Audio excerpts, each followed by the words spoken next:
Welcome to Cartoonist Kayfabe. My name is Jim Rugg. I'm Ed Piscor.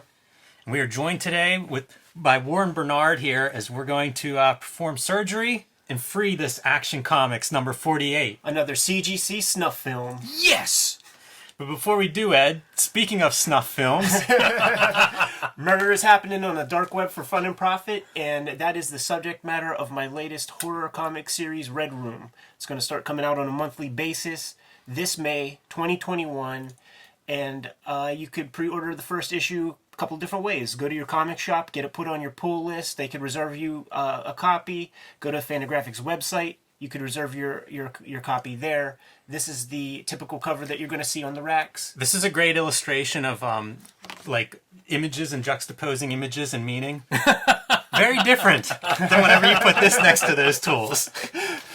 Here's a Eddie P variant, got the Jim Rugg variant, Peach Momoko variant, and Third Eye Comics store exclusive variant cover. If a shop orders 1,000 copies, be happy to draw a fresh cover for you. You can follow me on patreon.com/JimRugg, where I post a lot of my out-of-print zines and mini comics like this catalog of my ballpoint pen art show from I Am 8-Bit. I also do a lot of original art and a lot of comparing and talking about process, behind-the-scenes stuff, how I make the comics I make. Basically what we do on Cartoonist Kayfabe, focusing on my output. So patreon.com/JimRugg is where you can find this and a lot more. Warren Bernard, we promote reading comics on this channel. And it's kind of hard to read a comic that's in carbonite. Yeah, you know, it's one of those tragedies that people will go ahead and do these kinds of things to the poor comic books. Think of the poor comic books in there. They're like, I want to be read. So I also want to give a counterpoint, because we did this last year with a Marvel comic, and I wanted to show people that I'm not biased. So we're now going to go ahead and take poor Superman and free him from his, oh my God, I didn't know anything besides kryptonite could hold him down, but a CGC slab can.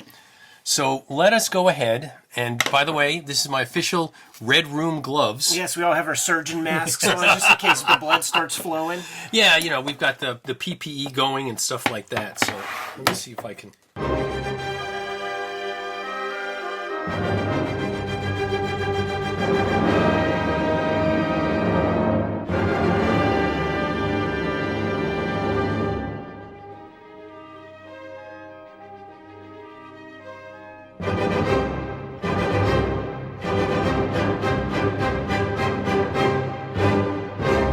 And it is free.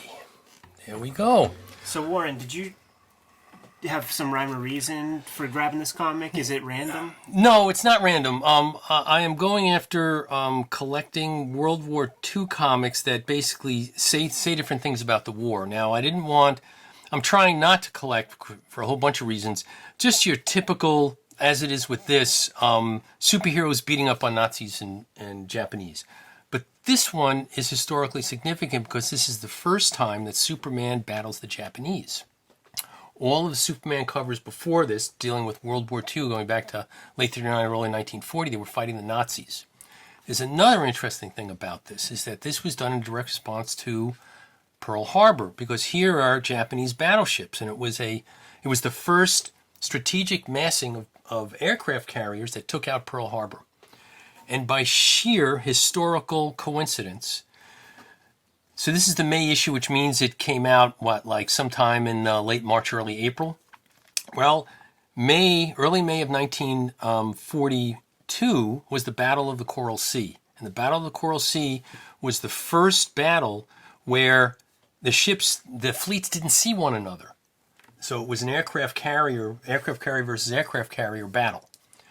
So between all of those, particularly this is the first time Superman is battling. Now, he did it more, okay, you know, later on. So there was some action, and I don't think there were any Superman covers. But this was the first one where he went to the Japanese. I was like, well, okay, that's historically significant enough. And it wasn't one of the ones. Some of the other ones that are in the same time frame are bid up because they're fighting the Nazis, or, you know, Mussolini's in one, or what have you. So that's the reason why I bought this one. Here's some good comedy. Why don't you just crack open that issue and let's read about let's read about Superman fighting Japanese aircraft carriers. After panicking the entire comics world with the way I cracked open that CGC case. All right. And cool. So I read this comic in prep for this, man, and it says by Jerry Siegel, Joe Shuster. It was not drawn by Joe Shuster. Right. I don't remember the guy's name, but it wasn't done by him. We did this episode about a conversation between Gil Kane and Robert Crumb sometime last week, and Gil Kane was talking about how the hyperbole of Kirby's style got to a place where he could no longer deal with just regular burglars and saboteurs in his comics. And it made me think of this story, man, because it's Superman, you know, a god on Earth, and he's basically fighting he's fighting a little consortium of guys who are selling lemon cars. You know, cars with bad brake lines and shit like that. Yeah. They're buying broken whips and then just popping out the dents and stuff and putting them back on the street. But that's the comic that we're reading here, man. That's hilarious. Yeah. So this and the cover. This is a Fred Ray cover. So he did a lot of these. He did a lot of these great covers. Yeah, I don't know who did. I don't know if this was boring or not at this point. No, it wasn't a name that I really know so well. So, and you know, this is all. Was it John Sikela? Does that sound familiar? It could be. Yeah. It was like a JS. Right. So this is real. Typical Superman of that era. There's some good stuff, man. So check this out, man. There's like this guy who calls himself a private investigator, and he's been investigating this car racket for some time. So he's gonna take it from there. Lois, Clark, why don't you borrow my car and go home? But it turns out, you know, he's a saboteur himself and gave them a car with bad brake line. So as the car comes careening down to another couple who have had car accidents because they bought it from that secondhand guy, Clark Kent has to somehow turn into Superman while driving. So Lois is riding shotgun, and he just effortlessly pratfalls out of the car. And by the time he rolls back to the back of the whip, he's already in his Superman attire, and he's doing everything he can to try to stop the car from banging into the other ones. Oh, that is great. That is just great. Superman. Look at the way he just picks up that I-beam. But this is like, you know, like these guys, they came up with this character, and it's the imagination only went so far. You know what I mean? They didn't know what to do with them. Well, because they had him bound to such earthly things as, you know, chop shops and stuff like that, there's no competition for Superman. Exactly. You know, there's no stakes, no drama. Right, and you have to introduce Kryptonite for that. Well, or Galactus or Thanos or what have you. But the bottom line is that most of these were pretty mundane, where Superman he's not even breathing hard. This is a great one too, man. Like the only drama is in keeping his secret identity. So they get caught by the chop shop guys again, and here's the fake private eye, puts them in a press, like it's some kind of industrial press, and Clark has car crusher. Oh yeah, sure. So he's using his knees and his head to keep the press from coming down on them. And he's just saying, like, and thinking is in parentheses. Yeah, right. In the dialogue. And this is great. It stopped. Our good luck. And he's like, Lois doesn't dream. It's my strength, which keeps the press from descending. Yeah, and by the way, this is one of the reasons why I had a big Superman collection. Then, like 30 years later, I bought some of the volumes that were coming out from the archives, and I realized that I couldn't read this stuff. Yeah. No, it's terrible shit. Right? It's I like it a lot for like the charms of it, and the Siegel Shuster Superman is really great. Like I love the lettering, and a lot of the cartooning is pretty awesome. This is Mort Meskin. That's Mort Meskin. Now this is much more interesting to me. And this is one of the reasons why I like Action Comics, is because I love Mort Meskin. Yeah. This Johnny Quick, I love this stuff. And just look at this splash page. I was going to say, it's a whole different flavor whenever you get here. Just the design, the layout, composition, color, the whole part. Not 100% sure, but I also think that's a Bob Kanigher story, which is a rare morsel if it doesn't have army guys in it or whatever. Right.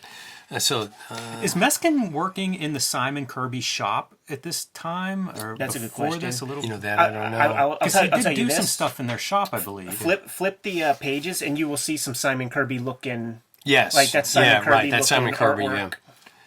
This. Yeah, for sure. That's like Fighting American era. Right. Exactly. And I love this more mess. Actually, I love Johnny Quick. But so it's not. Yeah, this is.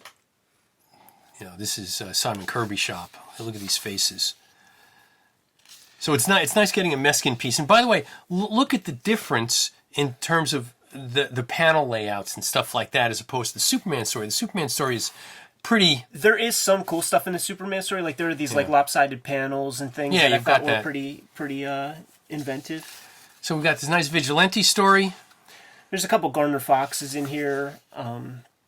Yeah, look at these colors that they're doing. Great silhouettes. Yeah, very attractive, these comics in their page layouts. It is funny though, like in Action Comics and Detective Comics, when they like arrived at their guy, Superman for action, Batman for detective, the buck stopped there in terms of like the coolness of characters. Like, yeah, right. I don't know what Johnny Quick looks like. And in Detective, you had like Elongated Man, which was just a ginger dude with like a purple outfit that was just like overalls, and he could stretch. Like super boring. And all of these extra features, it's like it just didn't matter. We just need to fill pages. Right. Yeah. We need to justify the dime that this thing costs. You say that, but like, think about the first Batman that we looked at recently, where it's like, wow, there's nothing. When you think of what Batman becomes, almost none of it's in there. Right. And these characters are all, suffer that fate because they don't have those decades of like talented creators coming in and really making them memorable. But at this time, Batman comes out and it's a hit, so they just keep dosing the crowd with that. Vigilante ain't shit. Yeah, like any of these like gimmicks that we're going to see in here. And so, I love these because it's got all this World War II stuff in it. Granddad has a victory program. Yeah, earlier there was a letter from Superman telling you to buy war bonds. Buy war bonds, yeah. So there's all this war stuff that's also in here. And I like these in-house ads, the way they did them back then. These two, I just love this one. Oh, you know what? Can you take a look at the inside front cover real quick? Because there was like a real funny thing. Like they have this. Here's Superman Comic Magazine, and here's like their editorial advisory board. Yes. And I think this is such kayfabe because it's all like Dr. C. Bowie Milliken and then Ruth Eastwood Pearl, PhD, Doctor this, that. That's right. Get the F out of here, man. That's all made up. Well, actually, it's not, because the last one, Gene Tunney, was the famous boxer. So these were actually real people. Well, that guy was. Yeah. Well, the one who isn't the doctor, by the way. So and I love these. The leading comics was nice. This was like their almost third tier group of heroes. And there's Vigilante in there, and the Shining Knight, and that's one of them Roy Thomas gimmicks, man. Right. And then here's the original Green Arrow with Speedy.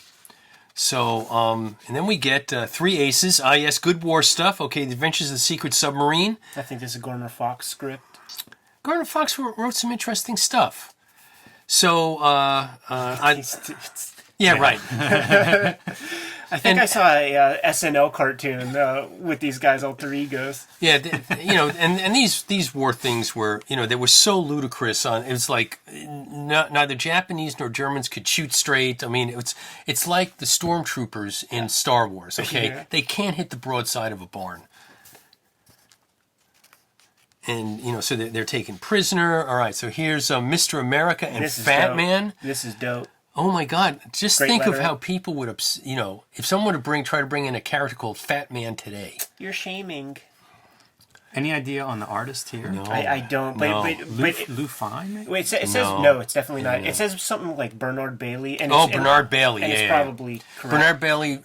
He also did the Spectre. He was the artist on the original Spectres. Okay. So pretty cool. Yeah. Oh, yeah. It is. There it is. Bernard Bailey. Yeah, I like his stuff. He was more than competent in terms of cranking this stuff out. Look at this, flying jeeps. You could tell this guy just desperately wanted his own newspaper strip. And then, Congo Bill. Oh, yeah, here's a nice one for Star Spangled Comics. Superman radio show. At Star Spangled Comics, it's funny to see just how, like, a little bit of off-registration. Your title's almost unreadable. Nice Congo Bill with a war theme. So that's real nice. That is nice. And then Zatara, which, this is almost... I can envision Fletcher Hanks drawing this, just in terms of the style, not in terms of the content necessarily. You know what it feels like? It's that creator who did the early Wonder Woman stories, man. That's that lettering. Oh, yeah. So, anyway, this is another one of these. We come to the end, and there it is, presenting the new Daisy Defender, so that you can hold off when the invasion comes. And then, of course, the in-house ads like this. These are just great. Yeah, Batman number 10. Wow. Maybe I should be absurd and try to collect all of these, all of the books out of this. But no, that's not my thing. So, and then here, Energy Protect Your Welfare. So there it is. We have freed forevermore. And by the way, every night for 5 months, 6 months, I got this. Been trying to come here and do this. Every night, I would hear this thing, get me the hell out of here, okay? I could smell the oxidization happening, man. It's almost going to turn to dust. Yeah, it's probably like a 3.0 now. So anyway, there's lots of war stuff. Like I said, the cover, for me, significant, and it allowed me to tell a couple of different stories about the war. And so that's the way. I now have a stack. Maybe we should do a show. I now have a stack about well over a dozen of these. Please, man, bring those things next time. All right, time. we'll do that. So there it is, gentlemen. We've freed it. We have performed our obligation. Very cool. Kayfabers, like, follow, subscribe to the YouTube channel. Hit the bell. We'll notify you when new vids are available. Jimmy, what do you have? You can join me at patreon.com/JimRugg, where you can download some of my out-of-print zines and mini comics. You can see lots of original art and process, behind-the-scenes kind of stuff. Patreon.com/JimRugg. Warren, thank you very much for cracking open yet another CGC live on cam to our audience of tens of thousands. Red Room issue number 1 is going to be on the stands May 2021. You can pre-order yours now directly from Fantagraphics at my link in the link tree below. You can pre-order it at your local comic shop. Get it put on your pull list. It's going to start coming out monthly. And if you want to read the comics ahead of time, my Patreon has 3 issues so far up there as we speak in the link tree below this video as well. You can subscribe to the Cartoonist Kayfabe e-newsletter at the links below this video to keep up with everything we have coming up this year. You can find Cartoonist Kayfabe t-shirts and merchandise at the links below this video. I got this one, Jim. Crack open CGC Comics.